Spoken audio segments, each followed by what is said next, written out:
for this feature match from MOS5, we have Dylan versus Justin Woodman. So we have a Kaiju Zoodiac versus Windwitch Invoked, and what was the last thing? Artifacts. Windwitch Invoked Artifacts. I should know this. I used this deck at Yu-Gi Super Grand Championship Round 1. So, a little context about this game.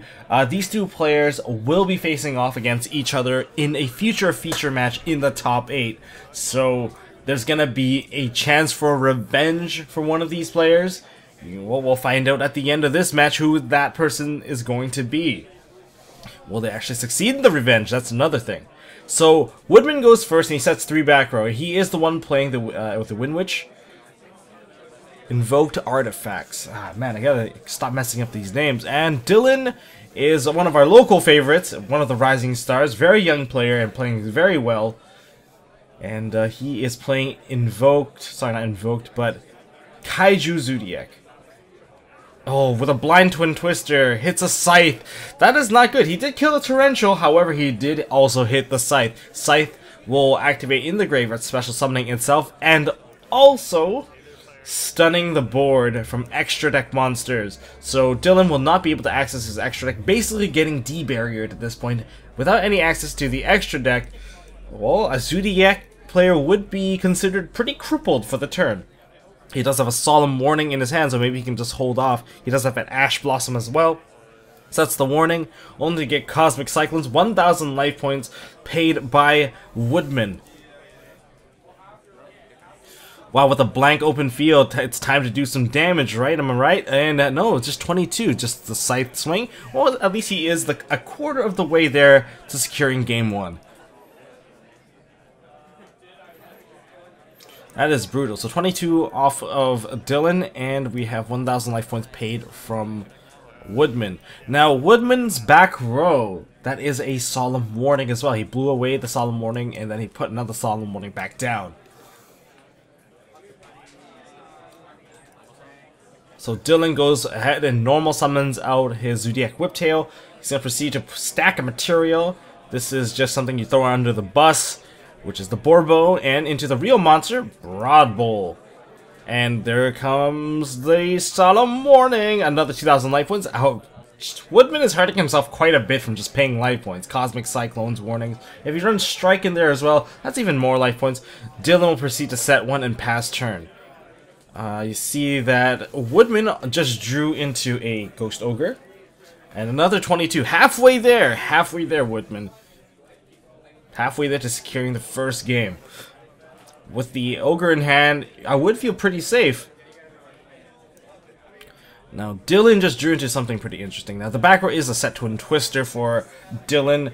In other words, he is pretty safe from any new artifacts coming down, especially if they set an artifact monster. You can Twin Twister during their end phase, and artifact monster will only get summoned during your opponent's turn. So, if it's still on your turn, you're not going to get anything. Interrupted Kaiju Slumber has been activated.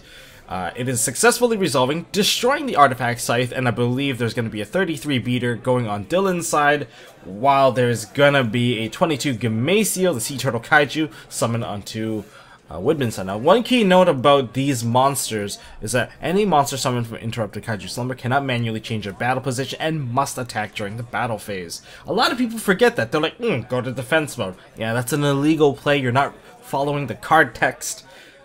But overall, pretty good. So we're going to see another Whiptail summon. He's going to attempt into going into his Exceed line. Got to throw something under the bus again, just to stack on top. And the monster's probably going to be the Hammer Kong. A lot of people play one Broad Borbo and one Hammer Kong, just because they're decent names. But Hammer Kong does have a good use of, well, sucking up a targeting of Trident, and puts your opponent into kind of a weird spot, and you also prevent him from getting chaliced.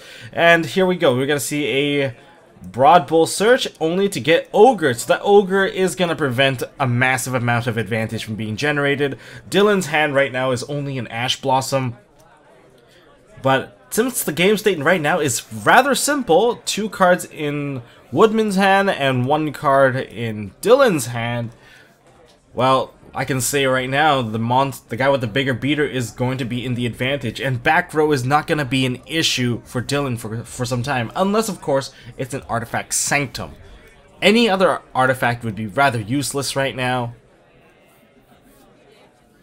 and that's not something that you want to top deck. Now the search was successful with the Broad Bull. I just missed what he was adding right just then.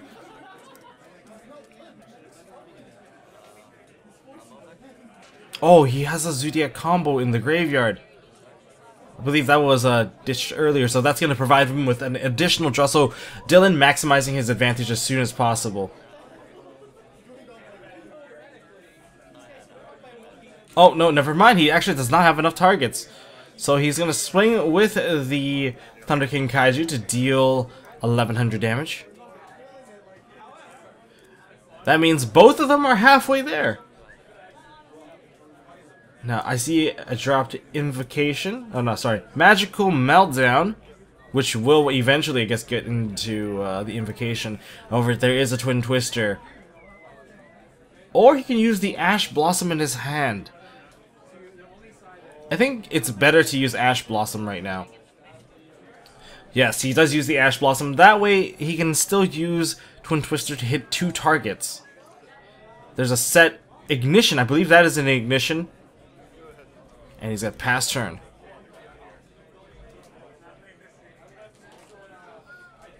There's still not enough cards for the Zoodiac combos. Oh, he's gonna chain the... Oh, that's a Wonder Wand. Oh, I was wrong. That's a Wonder Wand. I thought that was an Ignition there. And now with the Ditch of the Rat, he's able to use a Zoodiac combo to shuffle back everything to draw, well, 1 card. So in other words, Dylan will start with a 2-card hand next turn, basically. Oh no, I can see what's in Woodman's hand. Woodman has another Wonder Wand in hand. He needs an Alistair. He needed that magical meltdown to go through to get that Alistair. He's going to use the... Dylan now is going to proceed to use the effect of Interrupt the Kaiju Slumber to add himself another Kaiju. Now he's added the Sticky String Kaiju into hand. Oh, in his hand, does he have... He has another trap, so he gets attacked for 33. Oh, Woodman is really down on life right now. He's 1 attack from being killed. Sets 2 back row and passes turn. I believe he drew into a Twin Twister. I don't think there's any out at this point. I believe he's going to proceed to scoop. Yeah, yep, that would be game 1. So Dylan takes game 1 very, very effectively, even though he... didn't really play Zoodiacs, I would say. He just played Kaiju, and I believe Woodman got killed by the Ash Blossom. If anything, Ash Blossom was the MVP of that last round. Ash Blossom being very, very powerful. So game 2, round 1. Sorry, this is not round 1. I am going nuts on this commentary. We're going to see... the activation of Magical Meltdown, and he's going to proceed to search himself Alistair the Invoker. And the moment Invoker is summoned, he is going to be able to fetch himself an Invocation spell card. So far, so good. No hand traps to stop any of this. Remember, popping Alistair is one of the worst things you can do. So no Zoodiac on... well, Woodman's side, which is kind of nice, like, you know, a good change of pace to see a Zooless deck. So we're going to see an Invocation play. He's going to be banishing the Alistair, and he is going to send 1 card from his hand into the graveyard. And Invocation sends Grave and Field to the banish, and anything from hand will be sent to the graveyard instead.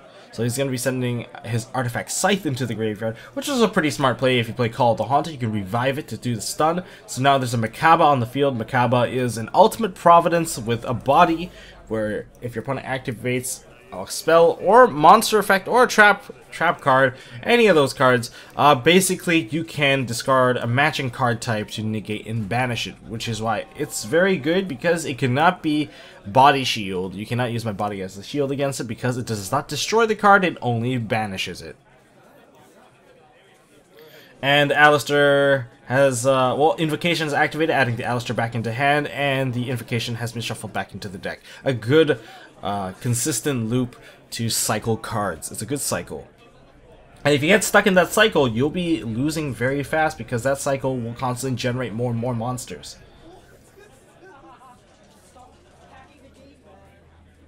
Now in Dylan's hand, he's got a good hand size of zoos. He's got 3 spells. And I wonder what he's going to go with that Macabre there. And with not knowing that there are hand traps in Justin's hand, what will Dylan do here? He does have a Slumber, but the Slumber might not go through. And negating a Slumber won't give him a Slumber Search next turn. So we're going to see a Thoroughblade summon, and I believe he's using the effect. Macabre effect is going down.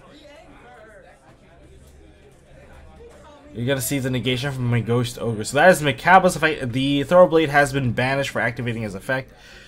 Oh no, that's not a good thing with the new simplified. Well, there won't be any fusion sub or instant fusion in this format because this is a June 12th format. So we're going to see an interrupted Kaiju Slumber going down. That's a pretty smart play. But if there's an Ash Blossom, that can get negated. But no, the Macabre dies.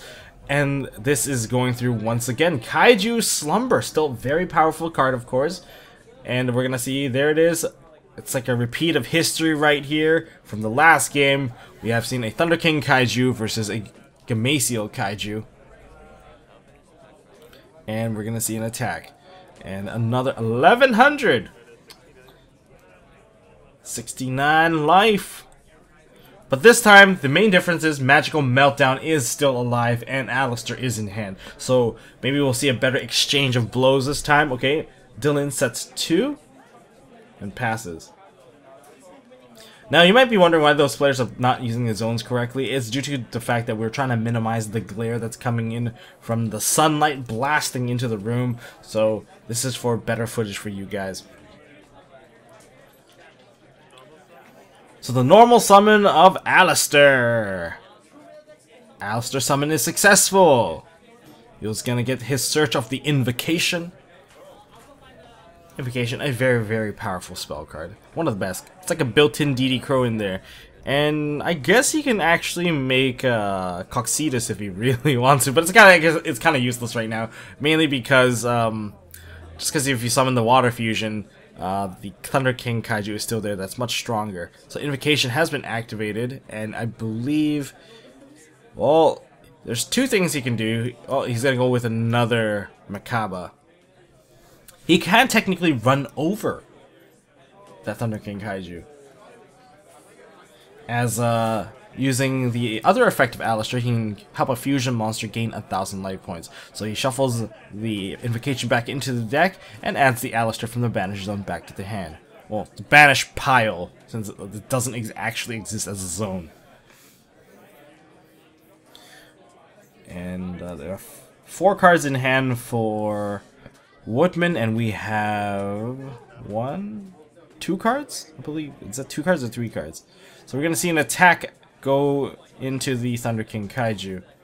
Yeah, that body needs to get removed, because if you leave a monster that can basically 3-shot you, it's way too much threat. Now, damage step, Alistair has been activated to run over the Thunder King Kaiju, putting that at, well, I think 3,500 to the 33. So that's 200 damage going through. Main phase 2. Now, you can't set everything out of your hand or else you'll run out of resources. So I see another Invocation inside, or in, rather, Woodman's hand. He can fusion summon once again. Oh, he is going to proceed to summon another fusion.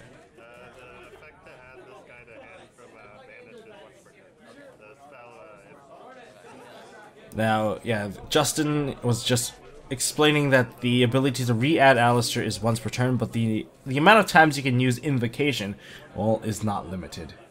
He's going to be banishing the Water Kaiju. I believe he's going to summon the, I can't really pronounce his name right. I'm just going to call it Coxidus. Coxidus, whatever you guys want to call him.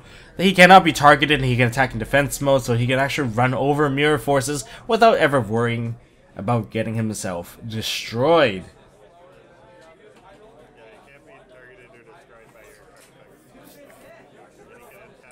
So he is a very good card to have, especially against Trident. End phase Twin Twister, sending away the Ram Ram and popping the Magical Meltdown and the phase down. Oh, does he want to negate it? He does have a Makaba, but then that would throw out his last card in his hand. But no, apparently not. The D barrier. Oh, what a clutch hit! He got rid of a D barrier. Getting rid of that D barrier is very important. I think that's a Flying C in his hand, though. Oh, that is going to be very brutal for Dylan. So, using Interrupted Kaiju Slumber's other effect, he's going to be adding himself the Sticky Kaiju. So, I guess he's maximizing on most of his Kaiju cards, both games now. No. Oh man, what a lucky hit. That was a very, very good hit. This provided him with an extra turn, because there probably won't be another turn if Dylan does not get a turn here. There's probably going to be enough damage to actually take him out in this game.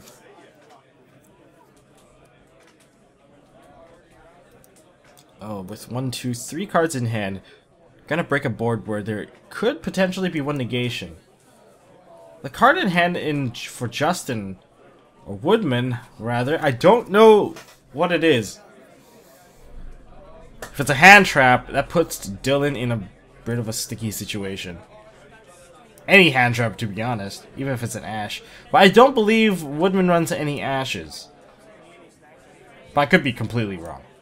Ash in this format is actually not very strong. It's good against True King Dinos and possibly True Dracos, but definitely not good against Zoodiac. There's not enough targets to hit. You can only really hit Barrage and maybe a Tenki. But then hitting a Tenki is not exactly the most effective thing to do. Especially if you see someone playing Pure or Kaiju variant, because they run a lot more Zoodiac monsters in their deck.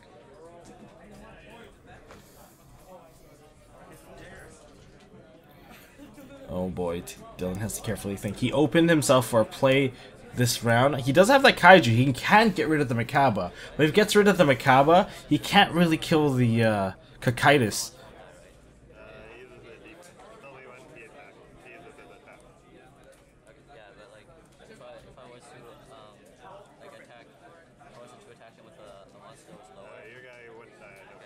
Now, Dylan here is asking, if he attacked with a monster with a lower attack, would his monster be destroyed? Since that's a pretty interesting question, a pretty valid question, because if you, say if you attack, because that monster can attack in defense mode, doesn't mean that when we attack into it, our monster will be destroyed. That is not the case. Only when Kakaitis attacks by himself, he can destroy a monster in defense mode by battle.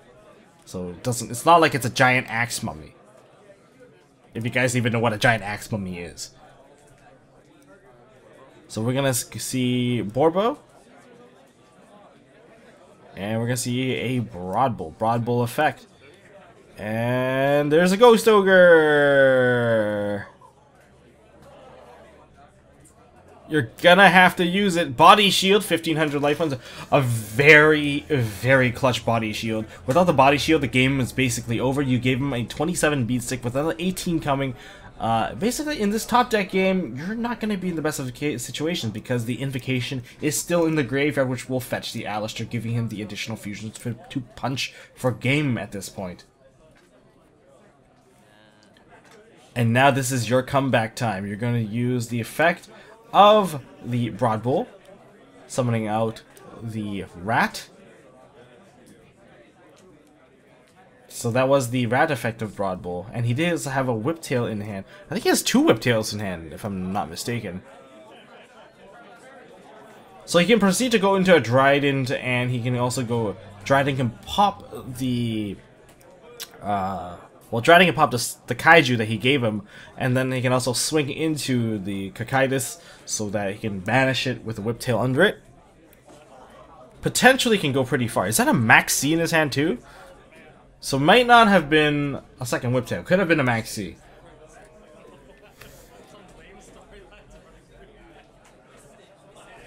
Well, there is a Ram Ram in the graveyard, so might as well make use of With the Chake9 can revive that Ram if you just keep the Ram on board. It's just very useful. You can pop it yourself, but if you pop it yourself, you're not going to be able to pop that Kaiju. Or you can pop the Kaiju on your opponent's turn, but you probably have other priority targets to pop. So we're going to see a Ram resummon through the effect of Chake9. Oh boy. Probably can go directly into, I would say, Drident. Probably can go into Drident at this point.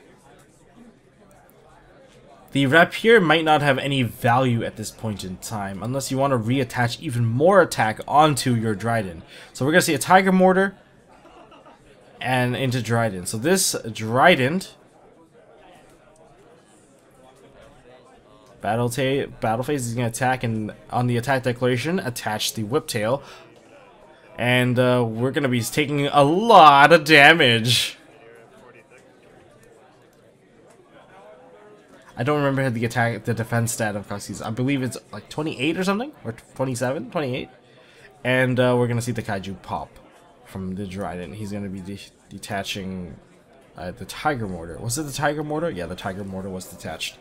So it is a bit of an awkward situation with the Ram. The Ram will provide the extra body, so if there was a board wipe happening, it's going to be rather painful.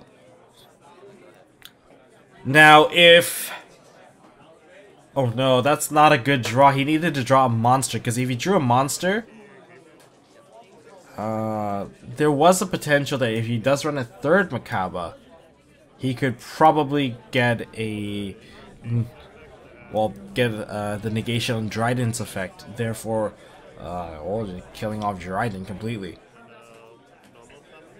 Normal summon out this. He's gonna add the spell back, perhaps? Is that a Flying Sea? Or Maxi? It sure looks like a Maxi. He's gonna add the Invocation back with the Alistair summon.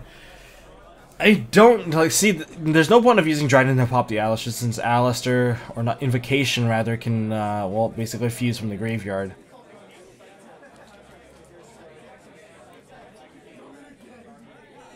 If that's a Flying Sea, it's a terrible card.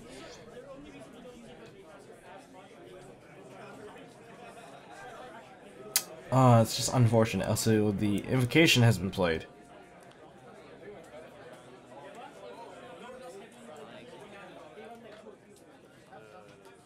Upon further inspection, that is not a Maxi. That is not even a Flying Sea. It is a Retaliating Sea. That just means it's going to be very painful the moment Woodman activates his invocation, because everything's going to get banished, including the spell card that activated it.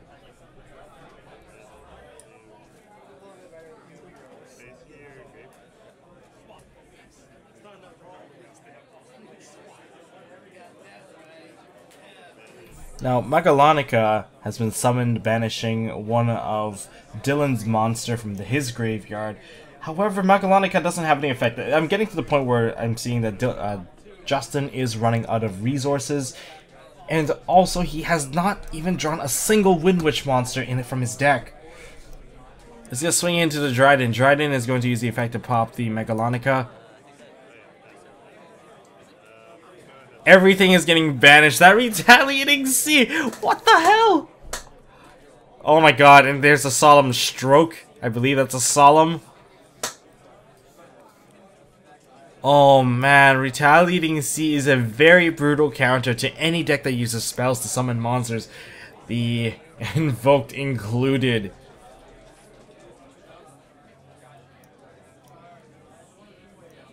Oh man, of course he can overlay with it, he can pop it. If he pops his own Retaliating Sea, he can get himself a Maxi.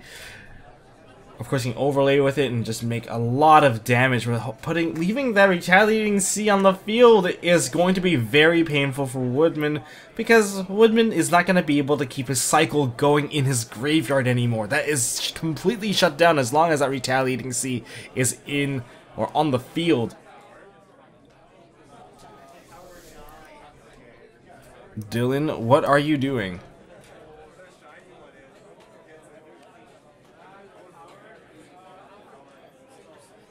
He's gonna proceed to...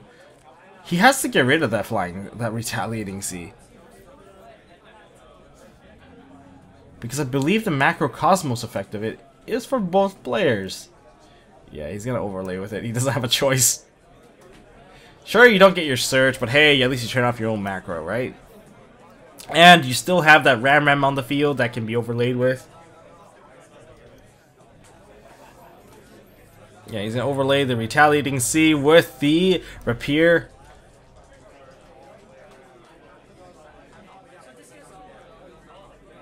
Into Dagastro Emerald. Does he have enough monsters? Oh yeah, he should. He should. Detach. He's gonna put the rat. Yeah, he's got enough. This thing's is that a lot of monsters? I don't think he has too many. He's gonna put a Kaiju back just so he can fetch it later. Or he's gonna make another Slumber Life. So he's gonna put back 2 Kaijus and a... is that a... Borbo? Yeah, Borbo and 2 Kaijus. I guess the Kaijus are very important to kind of clear off the fusion monsters. And I believe now his other interrupted Kaiju Slumber is also live. If he already has it in hand, it would make a lot of sense of why he did it. But I don't think he has it in hand. No, he has Solemn Strike, and he just drew to another trap. Oh, that does not look good for Woodman anymore. With this much control, there needs to be a board wipe to actually counter. You need a board wipe, and then you need some decent normal summons to go through. He needs an Alistair. Because even if Alistair gets negated, he will be able to use that invocation in his hand to keep playing. Oh no, oh no. Is he getting rid of his own Dragon to summon a Broadbull? Broadbull getting search to get the extra damage in. Broadbull effect. He's going to be adding himself a Whiptail. Yeah, he's going to get the extra damage in.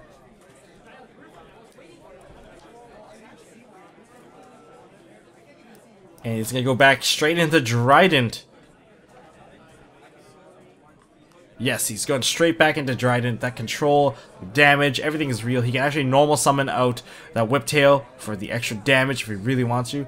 But he's going to pop his Ram first. Is there a Thoroughblade in there? No, there's a Rapier in there. Oh, he's going to go into it even further. He's going to start overlaying once more.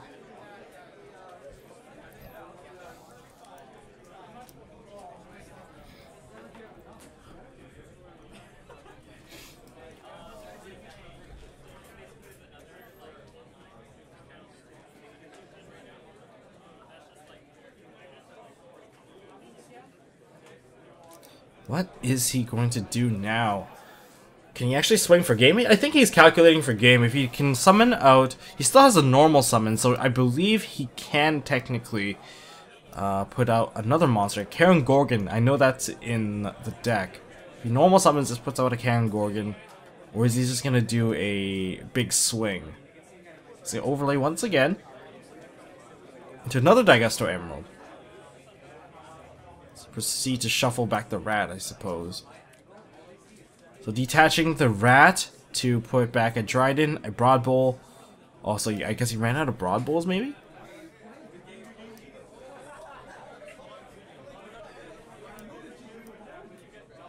Or you put back that the Ram.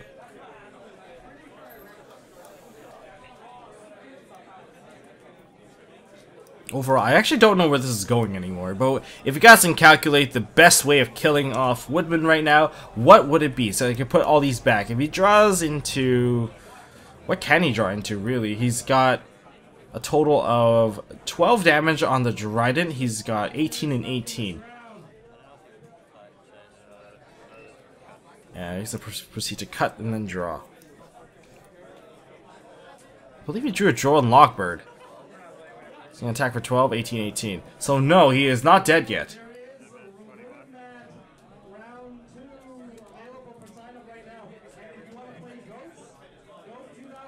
And okay, well, this game looks like it's really secure. We need a Dark Hole. Get that Dark Hole in right now. Draws into... Is that a terraforming. And well, I guess the card he drew now can activate with this. He's gonna activate Drone Lockbird. He'll get the search of the magical meltdown. However, even with the magical meltdown, he's not gonna be able to get any more searches, so the game is set. Dylan takes this feature match. This was, I believe, round 4. Oh, congratulations. Hey guys, if Dylan. you guys liked that video, of course hit me up with a thumbs up. I'd really appreciate that. If you guys want to see more MOS5 content, from duels to deck profiles, be sure to hit that subscribe button, and they're coming right up. And this tournament was brought to us with our prizes from Imperium Duelist, so check them out as well. Until next time, don't forget to hold on to your MST.TV.